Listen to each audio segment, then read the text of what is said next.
Сайн байна уу? E-class цагийн сургуулийн удирдлагын систем дээр хянах самбарт гарч ирж буй тухайн сарын календарыг хэрхэн ашиглах талаар заавар өгж хүргэж байна. Сургуулийн менежер өөрөө ирэхээр нэвтрэн ороод зүүн талд байрлах хянах самбар руу ороход сургуулийн нүүр хуудас гарч ирнэ. Нүүр хуудсанд харагдаж буй тухайн календар дээр тухайн сард болох онцлог үйл явдлыг тэмдэглэснээр багш нар өөрсдөө ирэхээр нэвтрэн ороход мөн адил хянах самбар дээр мэдээлэлээс хоцролгүй харах боломжтой болно. Жишээ нь тухайн сард сургууль зохион байгуулагдах олон нийтийн үйл ажиллагааг бүглэж оруулснаар багш нар маань хувийн зохион байгуулалтаа төлөвлөхөд тус болох юм. Календарыг хэрхэн бүглэх талаар зааврыг үргэлжлүүлэн танд хүргэе.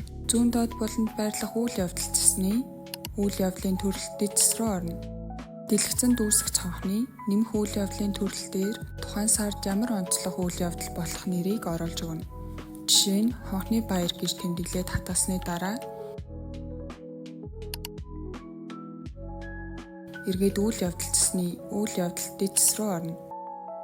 Үүссэн цонхны ивент үүсгэхээр дарна гарчиг хэсэгт өмнөх тэмдэглэсэн нэрийг давтан оруулж төрөл хэсгээс хадгалагдсан үйл явдлын нэрийг сонгоно.